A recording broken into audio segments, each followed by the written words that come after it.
నమస్తే, welcome to our channel. ఆదివారం 26వ తారీఖు రాత్రి హుస్సేన్ సాగర్‌లోని భారతమాత విగ్రహానికి మహాహారతి జరుగుతుంది.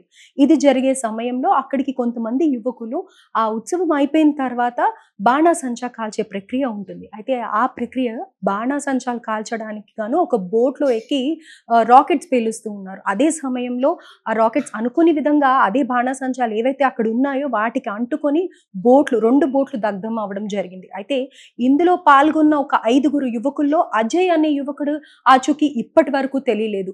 ఇంకో 4 యువకులు గాయాలతో ఆసుపత్రి పాలయ్యారు. యశోద హాస్పిటల్‌లో ఈ యువకుల్ని అడ్మిట్ చేయడం జరిగింది.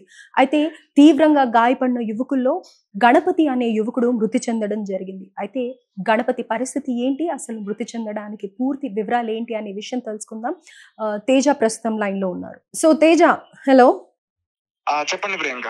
అజయ్ ఆచూకీ ఇంతవరకు తెలియలేదు. మరి గణపతి చనిపోయాడు, తీవ్ర గాయాలయ్యాయి, మరి చికిత్స పొందుతూ ఉన్నాడన్న విషయం మాకు తెలుసు. మరి అంత తీవ్రంగా గాయపడ్డారా? మరి ఏంటి పరిస్థితి అనేది అప్డేట్ చేయగలుగుతారా? రైట్. అయితే హుస్సేన్ సాగర్ లో జరిగిన ఈ దుర్ఘటన ఇప్పటికే అజయ్ మృతదేహం కోసం ఇంకా గాలింపు చర్యలైతే ఇంకా కొనసాగుతూనే ఉన్నాయి. ఇదే క్రమంలో అజయ్ తో పాటు అక్కడ ఉన్న గణపతి అనే వ్యక్తి యశోద హాస్పిటల్ లో ట్రీట్మెంట్ తీసుకుంటూ ఈ రోజు మార్నింగ్ చనిపోయాడంటూ కూడా ఒక వార్త అయితే రావడం జరిగింది. ప్రస్తుతం ఆ గణపతి యొక్క మృతదేహాన్ని పోస్ట్ మార్టానికి గాంధీ ఆసుపత్రికి తరలించారు. సో వాళ్ళ కుటుంబ సభ్యులు ఇంకా రావాల్సి ఉంది. అజయ్ ఈ గణపతి అనే వ్యక్తి పశ్చిమ గోదావరి జిల్లాకి ఒక చిన్న గ్రామానికి చెందిన వ్యక్తిగా అయితే గుర్తించారు పోలీసులు. సో మరి ఇంకా ఇతనికి సంబంధించి మరిన్ని వివరాలు బయటికి రావాల్సి ఉంది. అయితే ఇంకా అజయ్ గురించి ఏ వివరాలు తెలియలేదా తేజ? అసలు చనిపోయాడా? హుస్సేన్ సాగర్ లో దొరికాడా? గాలింపు చర్యలు అయితే చేపట్టారు కదా, ఎలాంటి ఆచూకీ తెలియలేదా? ఏంటి అప్డేట్ ఏంటి అజయ్ గురించి? అంటే అజయ్ గురించి అంటే నిన్నటి నుంచి కూడా అజయ్ గురించి గాలింపు చర్యలు ఇంకా జరుగుతూనే ఉన్నాయి. ఎన్డీఆర్ఎఫ్ ముందుకు వచ్చి మొత్తం కూడా మొత్తం తీవ్ర ప్రయత్నాలు అయితే చేస్తున్నారు అజయ్ మృతదేహాన్ని వెతికి తీసి బయటికి పెట్టాలని చెప్పేసి. కానీ ఎంత వెతికినా కానీ ఆ మృతదేహం లభించట్లేదు. ఎందుకంటే హుస్సేన్ సాగర్ లోతు ఎక్కువ అవడం వల్ల, అలాగే మధ్యలో అది కొంచెం బురదతో ఉంటుంది. ఏమైనా వస్తువులు కూడా, బలమైన వస్తువులు అలాంటివి ఏమైనా కూడా పడిస్తే అందులో కూరుకుపోయి ఉండిపోతాయి. అలానే అజయ్ బాడీ కూడా ఎట్లనే కూరుకుపోయి ఉంటుంది. అది కొంచెం 30-40 అవర్స్ అయితే గానీ ఆ మృతదేహం పైకి తేలుతుందంటూ కూడా చెప్తున్నారు. ఈ రోజు మాక్సిమం అజయ్ బాడీ దొరికే అవకాశం అయితే కనిపిస్తుంది. తీవ్ర ప్రయత్నం అయితే చేస్తున్నారు. ఒక పక్క అజయ్ వాళ్ళ పేరెంట్స్ అయితే తీవ్ర ఆందోళన చేస్తున్నారు. ఎందుకంటే అసలు మా అబ్బాయి ఉన్నాడా లేడా, ఏంటి, మాకు అసలు ఏం చెప్పట్లేదు, మేము ఇక్కడనే వాళ్ళు మార్నింగ్ నుంచి కూడా సాయంత్రం వరకు అక్కడనే ఉన్నారు, అక్కడనే ఏడుస్తున్నారు. కానీ వాళ్ళకి ఎటువంటి సరైన సమాధానం దొరకపోవటం, ఎవరు కూడా ముందుకు వచ్చి వాళ్ళు బాధపడుతున్న వాళ్ళకంటే కొంచెం ఓదార్చడానికైనా ఇక్కడ నాయకులు ఎవరు రాకపోవడం, ముఖ్యంగా కిషన్ రెడ్డి గారు, అంటే ఆయనకి సంబంధించిన ప్రోగ్రామ్ అక్కడ జరిగింది. ఆ బాణాసంచా కూడా ఆయనకి సంబంధించింది. వాళ్ళెవరు కూడా వచ్చి స్పందించకపోవడం, వాళ్ళు కనీసం ఓదార్చడానికి కూడా రాకపోవడం, వాళ్ళందరూ కూడా తీవ్ర ఆందోళన అయితే చెందుతున్నారు. అయితే తేజ, అజయ్ కి సంబంధించిన ఫోన్ వివరాలు ఏమన్నా తెలిసాయా? ఆ ఫోన్ ఏమన్నా దొరికిందా? అజయ్ అంటే ఫోన్ స్విచ్ ఆఫ్ అయిపోయింది. అంటే అజయ్ లాస్ట్ తన ఫోన్ ట్రేస్ అయిందైతే మాత్రం ఎగ్జాక్ట్ గా బోట్ దగ్గరే, సో అక్కడే ట్రేస్ అయింది లాస్ట్. సో అజయ్ చనిపోయాడని అయితే ఇప్పటి వరకు తెలుస్తుంది. ఎందుకంటే అతను మునిగిపోయాడు. ఆ మృతదేహం వాటర్ లో ఉండిపోయింది. అది బయటకు వస్తే గానీ మనకి పూర్తి వివరాలు రావు.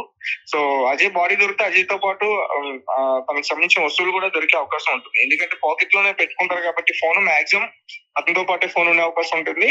అండ్ ఇంకొకటి ఏంటంటే వాళ్ళ పేరెంట్స్ కూడా చెప్తున్నారు అజయ్ బోట్ లోనే ఉన్నాడు, మాకు ఆల్రెడీ ఫోన్ చేశాడు, మాకు చెప్పాడు. అలాగే అజయ్ బోట్ లో ఉన్నప్పుడు ఒక సెల్ఫీ తీసుకున్నాడు, వాళ్ళ ఫ్రెండ్స్ కూడా చూపించారు. రైట్. అయితే అజయ్ తో పాటు గణపతి కూడా అదే బోట్ లో ఉండటం, గణపతి ఎటు కదలలేక తనకి ఈత రాకపోవడంతో ఆ బోట్ లోనే ఉండిపోయాడు. ఆ మంటలు అలా కాలిపోతూనే ఉండిపోయాడు.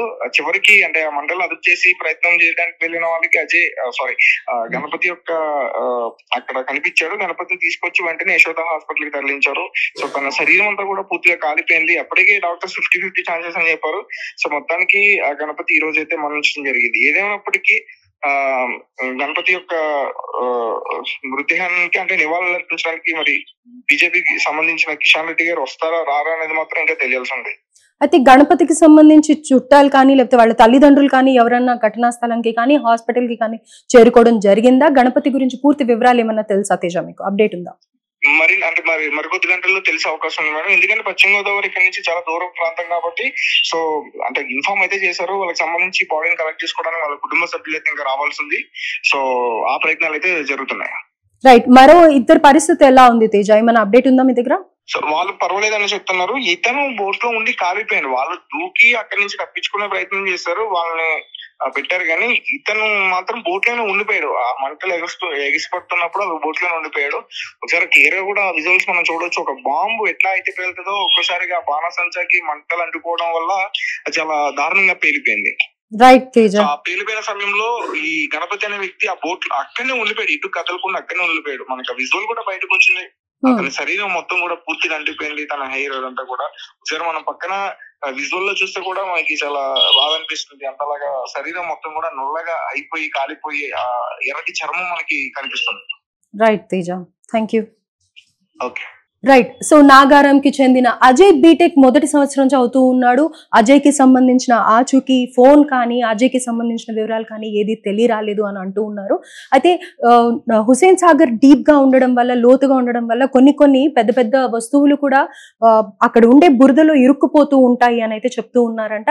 And at the same time ఇంకో 10 hours ఆర్ 7 hours మోస్ట్లీ ఇవాళ ఈవినింగ్ వరకు అయితే అజయ్ అప్డేట్ ఏంటి అనేది తెలిసే అవకాశాలు ఉన్నాయి. అయితే గణపతి వరకు వస్తే కనుక గణపతి ఏదైతే బోర్డ్స్ దగ్ధమయ్యాయో అందులోనే ఉండడం కారణంగా పూర్తిగా కాలిపోవడం జరిగింది. నేను అడ్మిట్ చేసే సమయానికి డాక్టర్స్ 50-50 ఛాన్సెస్ అని చెప్పారు. సో పూర్తి గాయాలతో గణపతి అయితే ఇవాళ చనిపోవడం జరిగింది. అయితే ఇక్కడ ప్రస్తుతానికి మనకుండే అప్డేట్ ఏంటంటే, సో కిషన్ రెడ్డి బీజేపీ తరఫు నుంచి అక్కడ ఆ ఉత్సవం చేపట్టారు కాబట్టి వాళ్ళు స్పందించి గణపతికి కానీ అక్కడ జరిగిన నష్టానికి కానీ, సో బీజేపీ పార్టీ తరఫు నుంచి కానీ కిషన్ రెడ్డి తరఫు నుంచి కానీ ఏదైతే అక్కడ నష్టం జరిగిందో నష్టపరిహారం చెల్లించాలి అని, అలాగే అక్కడ ఎవరు కూడా రాలేదు పార్టీకి సంబంధించిన వాళ్ళు కానీ లేకపోతే గవర్నమెంట్ కి సంబంధించిన వాళ్ళు కానీ ఎవరు అక్కడ ఉండే ఆ తల్లిదండ్రులు హృదయ విదారకంగా ఏడుస్తున్న సందర్భంలో ఓదార్చే వాళ్ళు లేరు అనేసి ప్రస్తుతానికి అప్డేట్ ఉంది. మోస్ట్లీ ఈవినింగ్ వరకు అజయ్ మృతదేహం బయటికి వచ్చే ఛాన్సెస్